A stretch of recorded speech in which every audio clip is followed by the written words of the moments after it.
नमस्कार दोस्तों, वर्मा स्टोरीज में आपका बहुत-बहुत स्वागत है। मैं हूं आपका अपना विवेक वर्मा। दोस्तों, हम सभी जीवन में सफलता, अपार धन, शांति और उत्तम स्वास्थ्य पाना चाहते हैं। इसके लिए हम दिन-रात एक कर देते हैं, तरह-तरह के वास्तु उपाय करते हैं, मंदिरों में माथा टेकते हैं, लेकिन फिर भी कई बार निराशा ही हाथ लगती है। क्या आपने कभी सोचा है कि ऐसा क्यों होता है? हमारे शास्त्रों में और स्वयं भगवान श्री कृष्ण ने गीता और अन्य पुराणों में एक ऐसा अचूक और जादुई रहस्य बताया है जिसे अगर कोई मनुष्य अपने जीवन में अपना ले तो उसकी तकदीर को बदलने से स्वयं विधाता भी नहीं रोक सकते। और वह रहस्य जुद्धा है हमारे उठने के समय से, यानी ब्रह्म मुहूर्त से। आज के इस आधुनिक युग में रात रात भर जागना और सुबह देर तक सोना एक फैशन बन गया है। लेकिन क्या आप जानते हैं कि आपकी यह आदत आपके घर में भयंकर वास्तु दोष पैदा कर रही है और आपके सौभाग्य को दुर्भाग्य में बदल रही है? आज की जो कहानी मैं आपको सुनाने जा रहा हूं, वह हर उस घर की कहानी है जहां लोग सुबह सूरज चढ़ने के बाद उठते हैं और फिर जीवन भर अपनी किस्मत का रोना रोते हैं।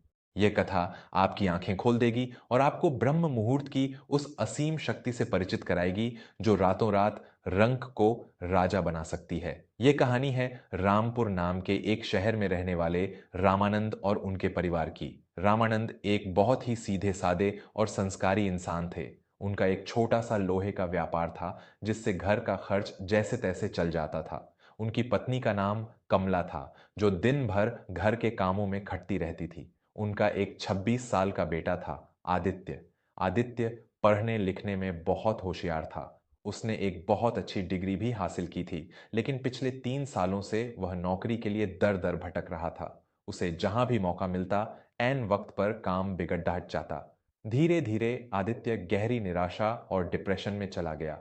उसकी दिनचर्या पूरी तरह से बिगड़ चुकी थी। वह रात को 2-3 बजे तक अपने मोबाइल या लैपटॉप में लगा रहता और सुबह 10-11 बजे तक सोता रहता। कमला सुबह उठकर पूजा पाठ करती, लेकिन जब तक आदित्य सोकर नहीं उठता, घर में ना तो ठीक से झाड़ू लग पाती और ना ही घर का माहौल शांत रहता। रामानंद अपने बेटे की इस हालत से बहुत परेशान थे। एक दिन दोपहर के 12 बज रहे थे।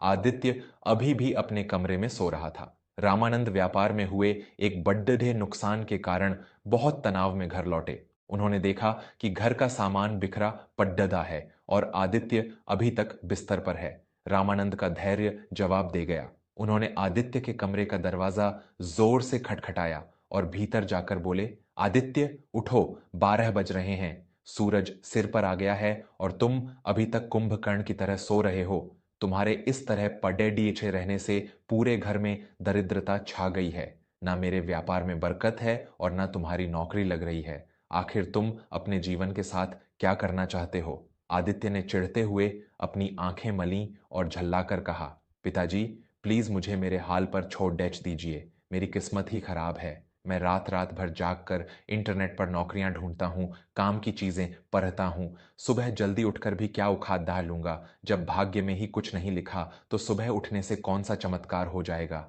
कमला भी वहां आ गई और रोते हुए बोली, बेटा, तेरे पिताजी सही कह रहे हैं। जिस घर में जवान बेटा सूरज चढ़ने तक सोता रहे, उस घर में बरकत कैसे आएगी?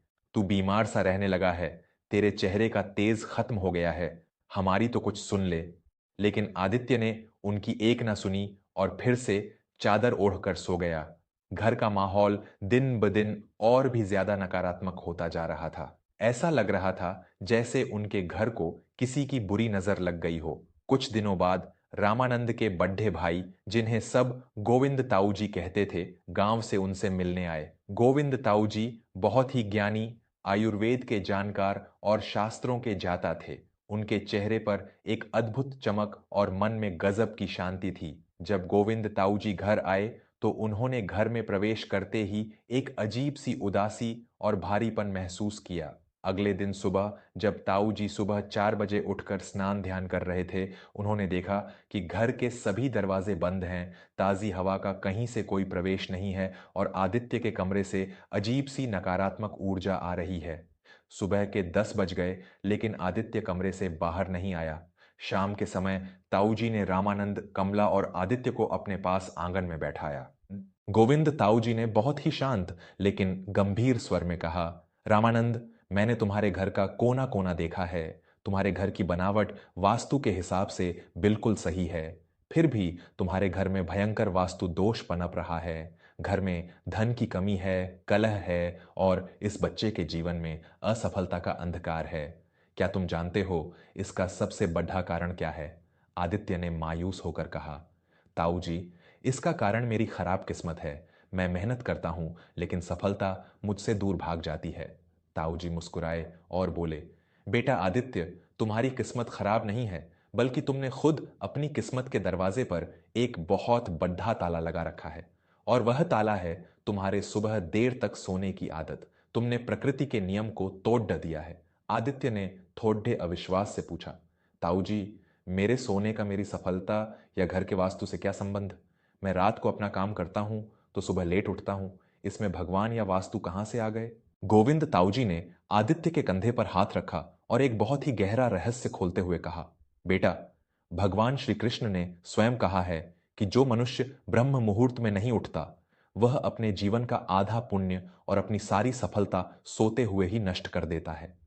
ब्रह्म मुहूर्त यानी सूर्योदय से लगभग 1.5 घंटे पहले का समय, रात के 3 बजे से लेकर सुबह के 5:30 बजे तक का समय। ताऊ जी ने उन्हें ब्रह्म मुहूर्त और वास्तुशास्त्र का वह रहस्य समझाना शुरू किया, जिसे सुनकर आदित्य भी हैरान रह गया। ध्यान से सुनो बेटा, श्री कृष्ण के अनुसार और हमारे प्राचीन विज्ञान के अनुसार जब तुम ब्रह्म मुहूर्त में उठते हो तो तुम्हारे साथ और तुम्हारे घर में क्या क्या चमत्कार होते हैं। पहला चमत्कार, ब्रह्मांडीय ऊर्जा और वास्तु शुद्धि। वास्तुशास्त्र कहता है कि सुबह 3 से 5 बजे के बीच ब्रह्मांड से सकारात्मक ऊर्जा की एक बहुत शक्तिशाली लहर पृथ्वी की ओर आती है। इस समय प्रकृति में संजीवनी नाम की वायु बहती है। जो व्यक्ति इस समय उठकर अपने घर के खिड़की दरवाजे खोल देता है, यह दैवीय ऊर्जा उसके घर में प्रवेश कर जाती है और घर के सारे वास्तु दोषों को नष्ट कर देती है। लेकिन जब तुम इस समय दरवाजे बंद करके सोते रहते हो तो वह शुभ ऊर्जा तुम्हारे घर के बाहर से ही लौट जाती है और घर में केवल राहु का प्रभाव यानी दरिद्रता रह जाती है।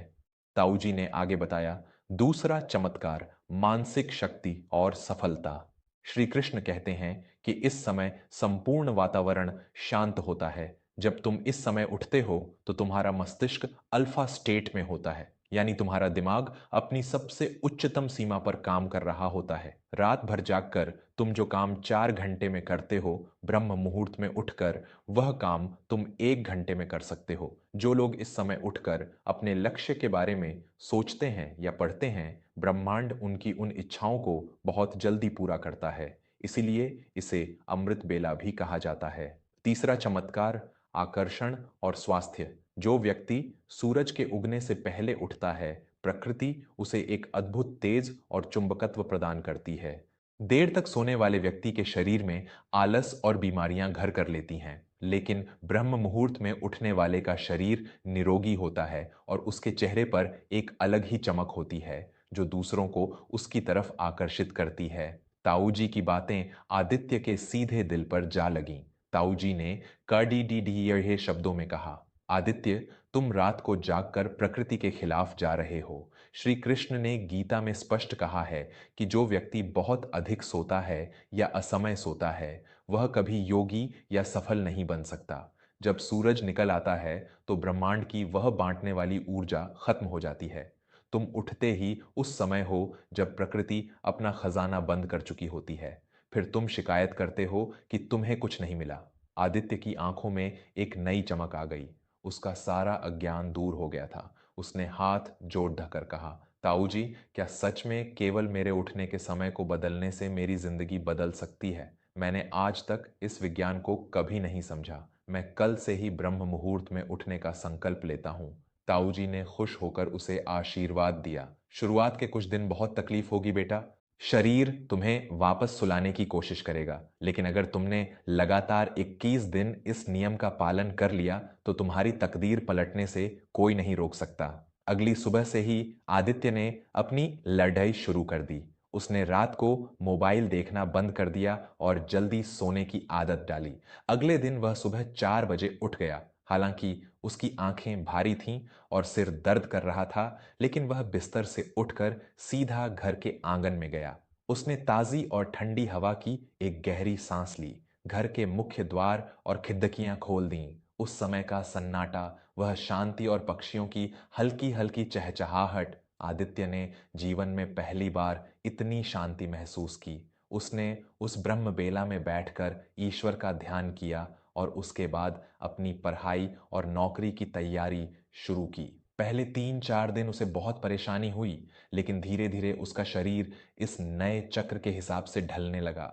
रामानंद और कमला भी अब सुबह जल्दी उठकर घर की साफ सफाई कर लेते और घर में एक बहुत ही पवित्र माहौल बन गया। अब चमत्कार होने की बारी थी।